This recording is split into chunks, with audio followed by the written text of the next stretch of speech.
Boa tarde a todos e a todas. Eu agradeço, deputada Érica Cocai, pela oportunidade dada ao SINAIT de participar dessa discussão e parabenizo pela sua fala tão sensível e tão pertinente nesse momento de discussão e dos riscos da flexibilização das normas de segurança e saúde no trabalho.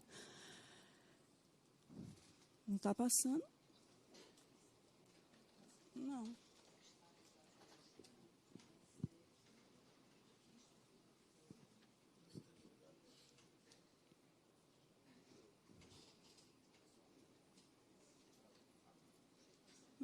Então, passou. Tu passou? Eita, eu vou precisar disso aqui, porque toda hora... tu tá passando?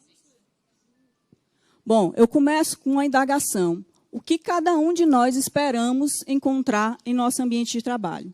Hoje, quando a gente saiu de casa para vir aqui, que todos nós somos trabalhadores, estamos executando as nossas missões, o que a gente esperou encontrar em nosso ambiente de trabalho? Eu acredito que a grande maioria de nós pensou em várias coisas, mas eu tenho certeza que a gente esperou várias coisas em comum em encontrar no nosso ambiente de trabalho. A gente espera encontrar no nosso ambiente de trabalho água, uma condição básica para a gente executar e desenvolver um trabalho, um bom trabalho. A gente espera encontrar higiene do trabalho. E quando eu falo em higiene do trabalho, em rigidez ocupacional, eu estou falando de um ambiente livre de riscos físicos, de riscos químicos, de riscos biológicos. A gente procura também, quando vai para um ambiente de trabalho, encontrar segurança naquele local. Segurança de maneira que a gente possa estar trabalhando e executando as nossas atividades com total atenção, sem se preocupar com os riscos aos quais nós estamos rodeados. E a gente espera encontrar em nosso ambiente de trabalho a saúde, porque ninguém sai de casa para encontrar um acidente ou encontrar uma doença. Ninguém espera voltar para casa acidentado, ou melhor, não voltar para casa porque está acidentado ou voltar para casa adoecido.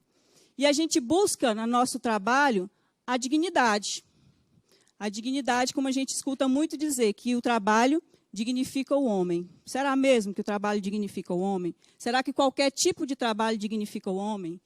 E a gente busca no nosso trabalho a vida. Toda essa discussão que nós estamos pautando aqui, nós estamos falando de vidas.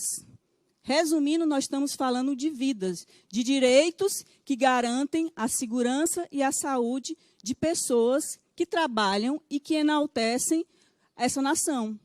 Então, nós estamos falando, na verdade, de vida.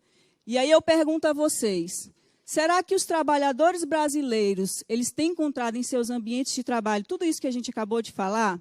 Vida, segurança, saúde, dignidade, água para beber? Porque a gente que tem aqui com facilidade, com pessoas servindo a gente o tempo todo, a gente às vezes não lembra que a água é tão fundamental para um bom trabalho. Mas o que a gente tem verificado no nosso dia a dia, como auditores fiscais de trabalho, são situações como essa. Quando a gente está na rua, o que a gente encontra é isso.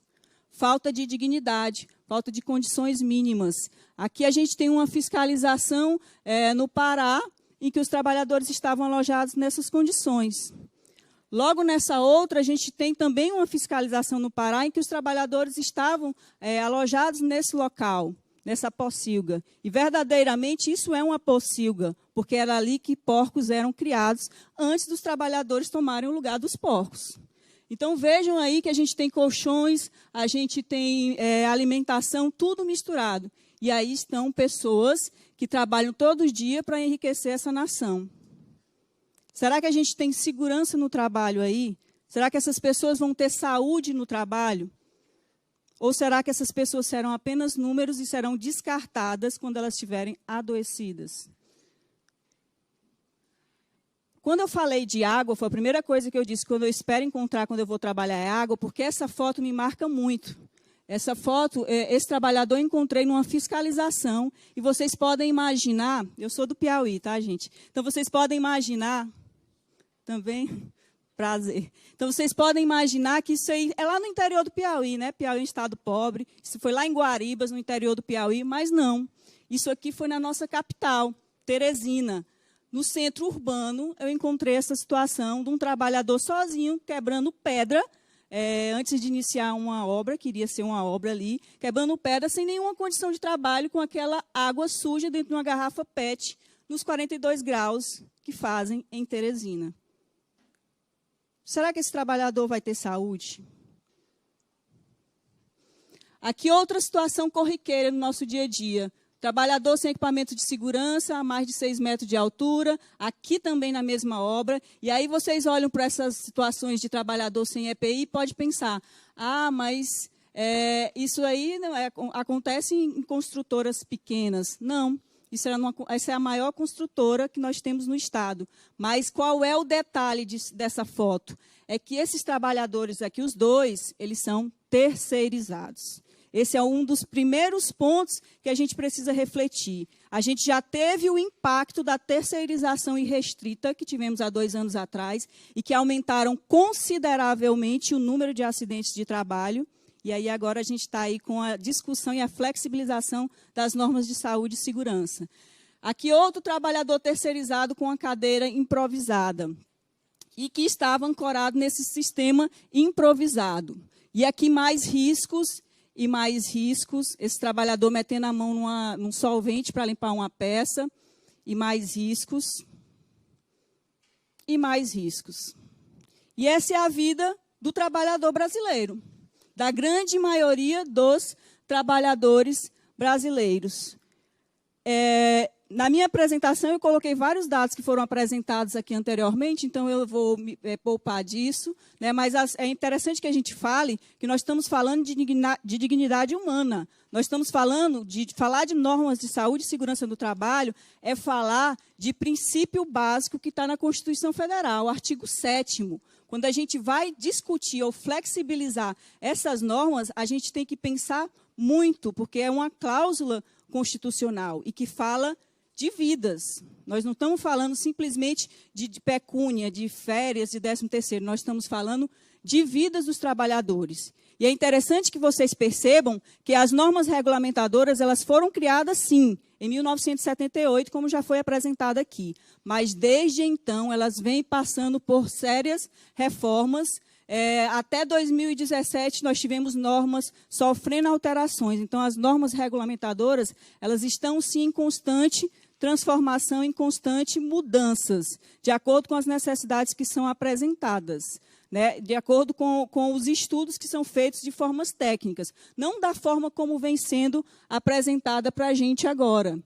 E é interessante, eu até anotei aqui a pergunta da deputada, ela disse assim, e se não tivessem as NRs, como é que nós estaríamos? Porque nossos números de acidente de trabalho são elevadíssimos. Né? Em 1970, a gente tinha uma média de 30 mortes para cada 100 mil trabalhadores. E nós chegamos ao número, depois das normas regulamentadoras, e aí vem a resposta da pergunta, nós chegamos a 5 mortes para cada 100 mil trabalhadores, em razão da implementação dessas normas regulamentadoras. Então, sim, as normas regulamentadoras, elas funcionam e elas serviram para diminuir esse número de acidentes de trabalho que nós tínhamos em 1970, que era um número altíssimo, em razão especial do milagre econômico que via acontecendo. E é interessante também a gente ressaltar, já foi falado, mas o Brasil, ele ainda, apesar de toda essa melhoria que nós tivemos de 1970 até hoje, nós ainda estamos em 4º lugar no ranking mundial de acidentes de trabalho. Nos anos de 2012 até 2018, nós tivemos 17.315 óbitos, e a gente sabe o quanto que isso repercute na economia do país. Isso repercute na Previdência e isso repercute no Sistema Único de Saúde. E muitas vezes a gente esquece do custo que vai para o SUS. O trabalhador acidentado ele vai ser socorrido pelo Sistema Único de Saúde. Então, qual é a grande questão dessa discussão? O cerne do debate se dá na verificação das condições de segurança e saúde do trabalho oferecida aos trabalhadores, que devem ser fiscalizadas pela Inspeção do Trabalho. E o que é que a gente tem visto aqui? Um dos argumentos da reforma, né, da flexibilização das normas de saúde e segurança no trabalho, é que o número de autuações é muito alto. O número de autuações por parte da Auditoria Fiscal do Trabalho é muito alto e isso é um custo para as empresas. Então, partindo do princípio de que o governo quer diminuir os custos do empresário, então vamos diminuir o número de ementas a serem autuadas, porque a gente diminui o número de autuações. Mas isso é uma falácia. Está aqui o levantamento feito pelo SINAIT, nos últimos 20 anos, de 1996 a 2016, a Auditoria Fiscal do Trabalho realizou 143.115 ações fiscais em saúde e segurança no trabalho. Esse dado é muito importante de ser levado em conta nas discussões. Nós alcançamos 16,5 milhões de trabalhadores. Foram verificados 852 mil itens de saúde e segurança no trabalho. Foram regularizados 519 mil, que são 61% dessas fiscalizações. Notificados 101 mil, que representa 12%, e autuados 49 mil, que representa 6%. Então, vejam que nos últimos 20 anos, de todos os itens que foram fiscalizados, apenas 6% foram autuados. Então, não é pertinente esse argumento de que o número de autuações ele é muito elevado e que eleva o custo das empresas. As autuações são feitas, sim, mas são feitas quando são necessárias. Em outras circunstâncias, o objetivo da gente, sempre, dos auditores fiscais de trabalho, sempre vai ser regularizar o ambiente de trabalho. Logicamente, se a gente chega no ambiente de trabalho e verifica riscos físicos, químicos, biológicos de acidente, a gente quer regularizar para que o ambiente não cause o adoecimento ou a morte de um trabalhador. Não tem nenhum auditor sádico que queira lá autuar a empresa pelo simples prazer de ver um auto de infração sendo lavrado. E a fiscalização em segurança, eu já vou concluir, a fiscalização em segurança e saúde do trabalho, ela visa garantir o ambiente de trabalho seguro. Só o que a gente tem percebido? Que essas reformas que estão sendo implementadas, elas estão feitas, sim, de maneira a diminuir os direitos de segurança e saúde dos trabalhadores. Eu tinha até feito algumas anotações no decorrer das falas de alguns colegas, e aí eu acho interessante a gente levantar a seguinte discussão. Se um dos argumentos vamos reformar as normas com o intuito de modernizá-las, de favorecer os trabalhadores, por que estão sendo retirados direitos, ao invés de serem discutidos questões que estão agravando a saúde dos trabalhadores, mas que não estão contemplados por normas? Como a depressão, todos nós sabemos que é o mal do século e que até 2020 será a principal causa de afastamento do trabalho. No entanto, não se tem discutido em se buscar medidas para se evitar esse tipo de adoecimento no trabalho. Pelo contrário, o que é que se tem buscado? Agora mesmo eu estava lendo a NR1 ali, só para confirmar uma coisa, mas com relação ao treinamento que foi falado várias vezes, vai ser permitido treinamento online, inclusive o treinamento prático online. Aí eu fiquei aqui pensando, como é que vai ser feito treinamento prático online? Mas está na norma, acabei de ler. E para a gente finalizar, é interessante que a gente pense que essas normas já foram, várias delas revisadas, a 1, a 3, a 9, a 12, a 15, a 28. A 28 é muito importante que se observe isso, porque a 28, embora não seja usado no dia a dia pelas empresas, mas é usado por nós, é a que diz quais são os itens que são autuáveis. Então, eles foram drasticamente reduzidos, de maneira que a gente vai ter um leque bem menor na possibilidade de punir as empresas. A NR4 discute-se a possibilidade de terceirização de SESMIT. Imaginem aí, terceirizar o serviço do médico, do engenheiro ou do técnico de segurança do trabalho.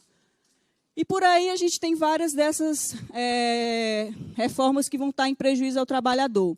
E o que a gente tem que levar em consideração também? Que a gente já teve um aumento considerável no número de acidentes do trabalho em razão da reforma trabalhista e em razão da terceirização irrestrita nos últimos 2 anos. No meu estado, trago a experiência do meu estado, porque eu não tenho os números nacionais no momento, mas no meu estado, o número de mortos no trabalho de 2019 foi o dobro do número de mortos em 2017. Em 2018 aumentou, em 2019 aumentou mais ainda.